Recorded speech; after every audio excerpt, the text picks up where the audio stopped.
Hello guys, welcome to the channel, and in this video we're going to cover Peasants, Zamindars and the State, your chapter number 8 of class 12 NCERT. Yes, so in this video I'm going to explain you line by line NCERT explanation so you can grasp it very quickly and very in a good manner. So now without wasting any time, we start our session. During the 6th and 17th centuries, about 80% of the population of India lived in villages.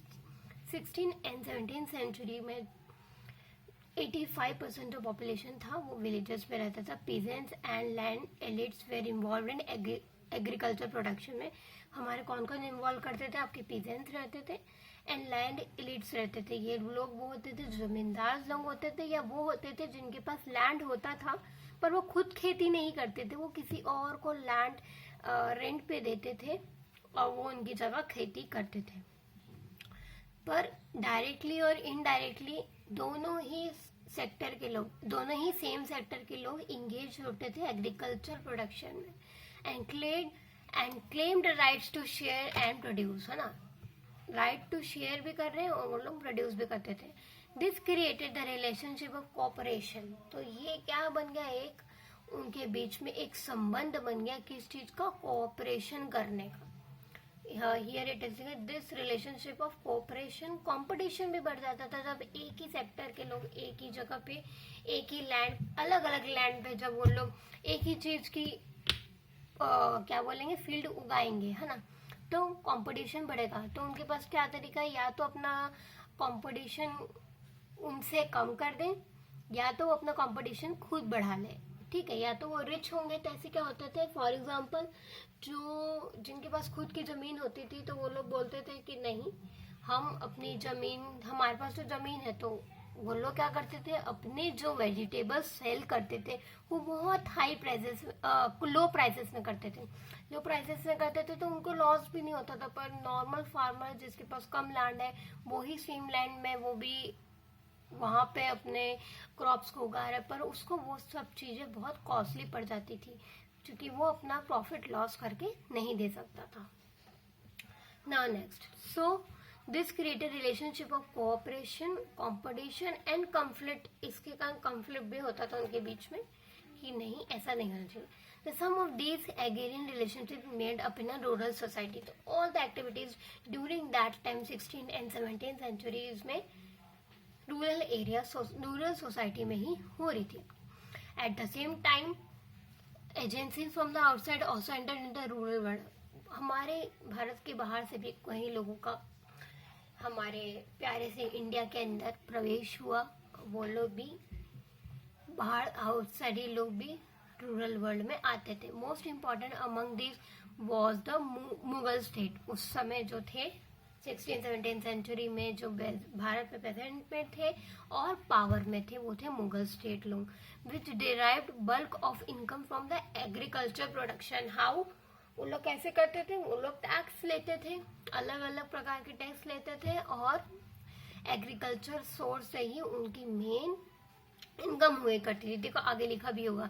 Agents of the state, revenue assessors, collectors and record keepers. तो revenue assessors का क्या काम होता था? कोई भी area में जाके देखना कि कितने एरिया का लैंड है तो हम उस विलेज से कितने मनी गैदर कर सकते हैं, ले सकते हैं as a revenue for the king.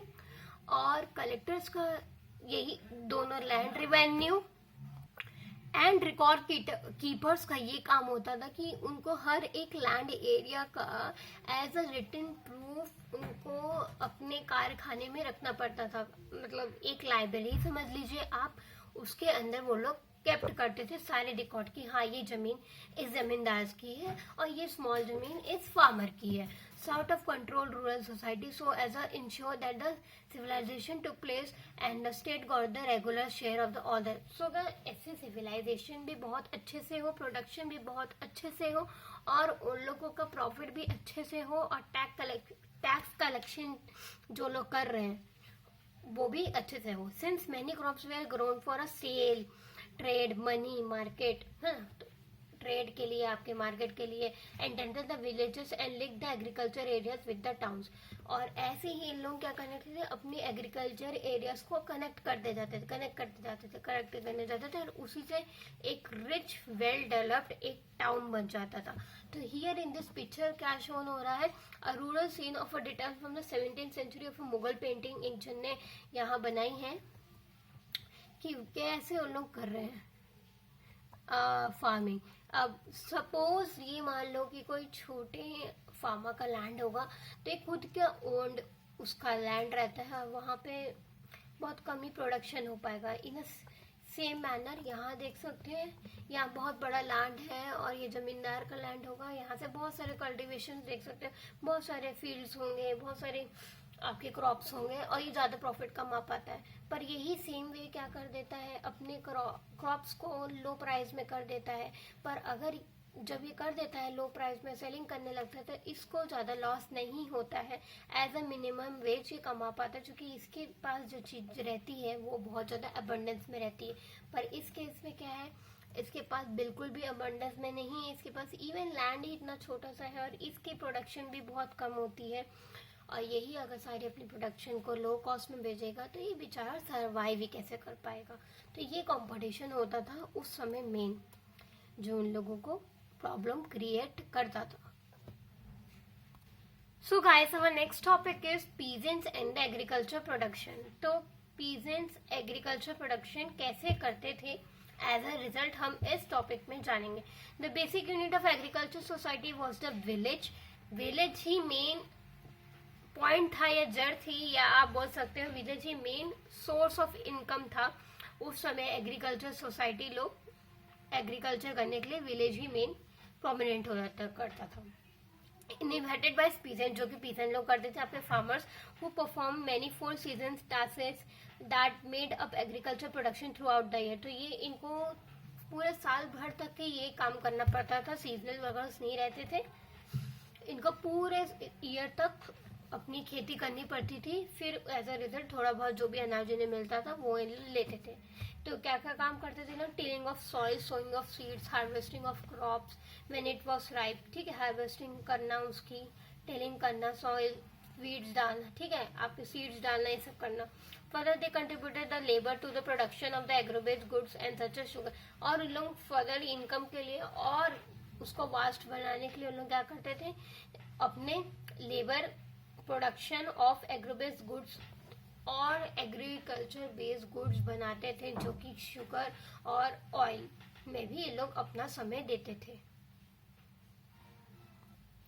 But in the rural area was not characterised by the settled peasant production alone. खाली हम नहीं बोल सकते कि एक पर्टिकुलर एरिया में बैठ के ही फार्मर हमारी फार्मिंग करते थे, वो लोग बहुत दूसरी जगह भी करते थे। और ये सेटल्ड फार्मिंग हमें हर जगह नहीं मिली। सेटल मतलब आपका एक ही जगह एकदम बहुत बड़े लैंड एरिया में अच्छे से हार्वेस्ट हो रहा है, बहुत अच्छा इन्वायरमेंट है, बहुत अच्छा प्लेन्स है एरिया। आप लोग जानते ही होंगे कि plains are very necessary for farming.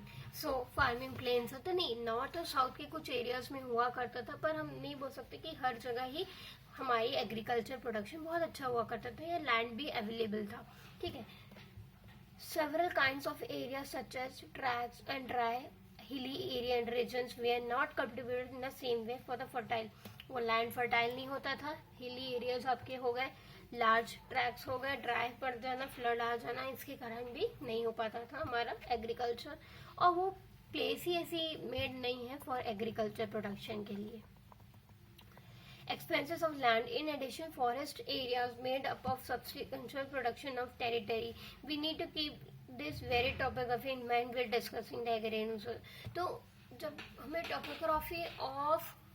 Topography हमें पता रहनी चाहिए प्रोडक्शन की, किसकी प्रोडक्शन की, क्रॉप्स प्रोडक्शन की, कि हर जगह नहीं होता था ये, वे अलग से अलग डिफरेंट एरियाज वेरी करता था आपका। और इन दैट टाइम वहाँ ना एक समय ऐसा था जब बहुत सारा एरिया जो होता था फॉरेस्ट था, जंगल का एरिया होता था। तो वहाँ तो हम एनिमल्स लिव कर रहे हैं, वहाँ एनिमल्स रहे, तो हम तो वहाँ खेती कर ही नहीं सकते। सो एज अ रिजल्ट हमें क्या समझ में आ रहा है कि बहुत सारा लार्जेस्ट एरियाज भी नहीं है हमारे पास, बहुत लिमिटेड एरिया है हमारे पास। अगर एरिया है भी तो there are some hilly areas, है ना, हमने ऊपर पढ़ा है यहाँ पे कि हिली एरियाज हुआ करते थे, this are not suitable for dry large tracts हो गए हमके, ठीक है। Hilly regions which are not cultivated in the same way for fertile, और कुछ ऐसे लैंड्स होते थे बंजर जमीन जहाँ पे हम उगा ही नहीं सकते हैं। और largest portion of the India were engage in, कहाँ था वो, फॉरेस्ट था, फॉर एनिमल्स था, तो वहां भी हम खेती नहीं। तो इधर मिनिमल एरिया, या तो बोले स्टैंडर्ड लिविंग एरिया में ही आप खेती कर सकते थे, आप फार्मिंग परफॉर्म कर सकते थे। नाउ द क्वेश्चन अराइजेस, जो इतनी सारी चीज हो चुकी है इसका हम लोग इतना अच्छे से कंक्लूजन कैसे दे सकते हैं कि बहुत कम एरिया में ही हम लोग कल्टीवेशन कर पाते थे, फॉरेस्ट एरिया बहुत कम होता था, हिलीज एरियाज पूरे कवर्ड रहते थे, और फर्टाइल लैंड नहीं होता था इस कारण। और इतने 400 to 500 ईयर्स के बाद हम लोग को जानने से मिला, तो हमें ये कैसे जानने मिला कि where it is a written source, हाँ, you must have a written source, so or a kind of evidence you have that you can say that yes, that kind of area is engaged or not available, that's why farming is available in a very short area. तो कैसे हो सकता है? Our understanding of the workings of the rural society does not come from those who work on a land as a peasant, did not write about themselves. So हमको नहीं पता चला कि रूरल कोई peasants तो लिख के गया नहीं अपने बारे में, बता के गए नहीं कि उन लोग उस समय में कैसे करते थे। Our major source for the agrarian society of the 16th and the early 17th centuries are the chronicles and documents from the Mughal court. हमें मिले हैं मुगल के कोर्ट के डॉक्यूमेंट्स में, पूरा उन्होंने एक एक लाइन में अपनी बायोग्राफी के अंदर एग्रीकल्चर एट द टाइम कैसे परफॉर्म होता था वो उन्होंने डिस्क्लोज किया है। सो ये it is written that one of the most important chronicle was Ain i Akbari, ठीक है। ये किसने लिखी थी? अब्दुल फजल ने लिखी थी। Yes, Abdul Fazl was a great writer at the time, है ना। बादशाहनामा, अकबरनामा, तो मोस्ट इम्पॉर्टेंट क्रॉनिकल्स जो अकबर की थी उसमें मेंशन किया था। See in section 8 Akbar historical court of the Abu Fazal. हाँ, अबू फजल थे, वो बहुत अच्छे राइटर थे, and Akbar was not literate, वो पढ़े लिखे नहीं थे ना अकबर, तो वो खुद सेल्फ बायोग्राफी नहीं लिखे थे, उन्होंने अबुल फजल एज अ क्लाइंट अपने उनको हायर किया था और फिर वो लिखे दिस टेक्स्ट। सो आइन के अकबरी में आपको बहुत अच्छे तरीके से देखने को मिल जाएगा क्या recorded of agreement made by the state to ensure cultivation, कि स्टेट ने कैसे श्योर किया था कि how they can do cultivation to enable the collection of the revenue by the agencies of the state and regulate the relationship between the state and the rural magnates, है ना, the जमींदार। तो वो लोग ने कैसे अपनी इंश्योर का कल्टीवेशन करने का, कलेक्शन करने का, रेवेन्यू कलेक्शन वो लोग कहाँ से करेंगे, ठीक है, कितना टैक्सेस एज अ किंग लेगा, कितने टैक्सेस किंग को जाएंगे, कितना जमींदार अपना रखेगा, कितना प्रॉफिट पीजेंट को होगा, या प्रॉफिट होगा भी या नहीं, या सर्वाइव कर पाएगा या नहीं कर पाएगा, या राजों के थ्रू उसको कितनी फैसिलिटीज मिलेगी, सब आपका आइन के अकबरी जो कि अब्दुल फाजल ने लिखी थी ये इसमें मेंशन थी। तो इन आइन भी बोल सकते हैं इसको एज अ शॉर्ट में।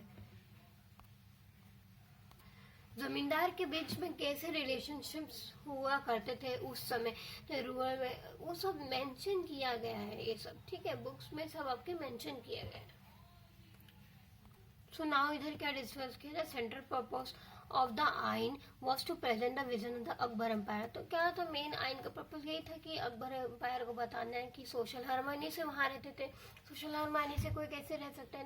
The king is very powerful, king ने बहुत अच्छे तरीके से, हायर क्लास भी बहुत अच्छे तरीके से, हायर क्लास में बहुत अच्छी पावर है ताकि वो सारे lower class middle class people को अच्छे से रूल कर पा रहे हैं।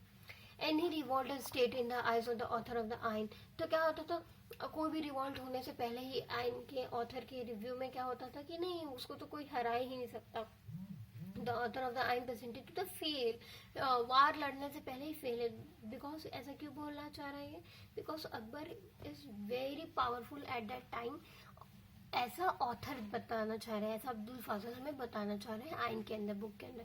इन other words we learn from the Ain about the peasant remains as a view from the top. ऐसा ऊपर ऊपर की बातें बताई गई है, अंदर कोई अकबर के खिलाफ कोई भी बात नहीं बताई गई है। ऐसा उसकी बुक लिख रहे हैं तो उसके खिलाफ के बारे में कोई बात बताई नहीं गई है, सारी अच्छी अच्छी बातें बताई गई है। और अगर कुछ खराब भी उसने एट दैट टाइम परफॉर्म किया है तो उसको नेग्लेक्ट किया गया है और उसको powerful as a powerful leader present किया गया है।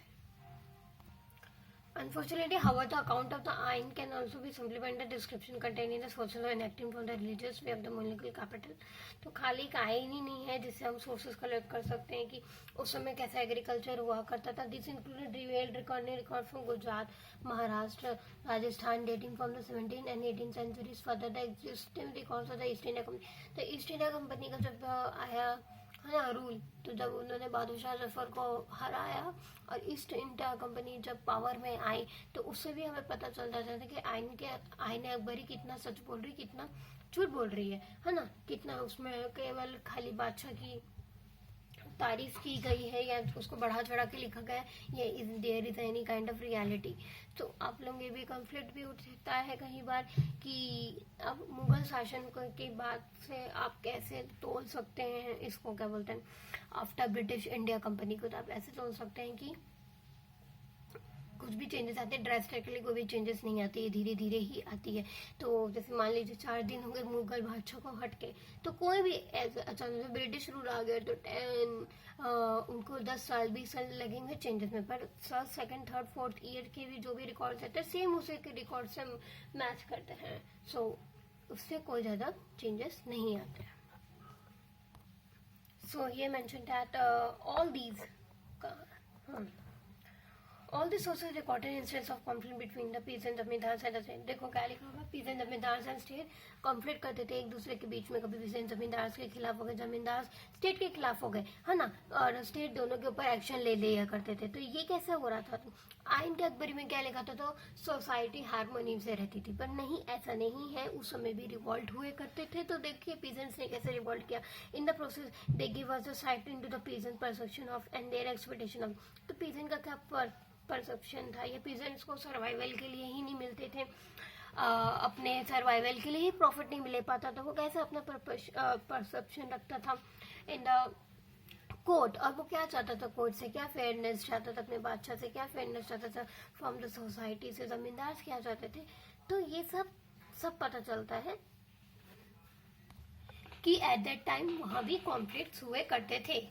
सो एज अ रिजल्ट जो कि पढ़ा लिखा भी नहीं था किसान, उसकी भी हमें पर्सपेक्टिव समझ में आ रही है कि वो भी ही ऑल्सो वांट जस्टिस, है ना। पीजेंट्स ऑल्सो वांट जस्टिस की है, we want to live, we want to eat, है ना। तो उनका सर्वाइवल के लिए भी उनको लड़ना पड़ता था। So guys, that's it for the today's video, your part 1, and from 1.2 peasants and their lands we will do in our next part video 2. Till then you can revise these all topics or you can go through chapter it very well। और 2 बार video को देख लिए, एक बार देखिए, समझिए, अच्छे से go through कीजिए, कीवर्ड्स को आप लर्न कीजिए, and we will meet with you in the next video. Thanks for watching, stay tuned.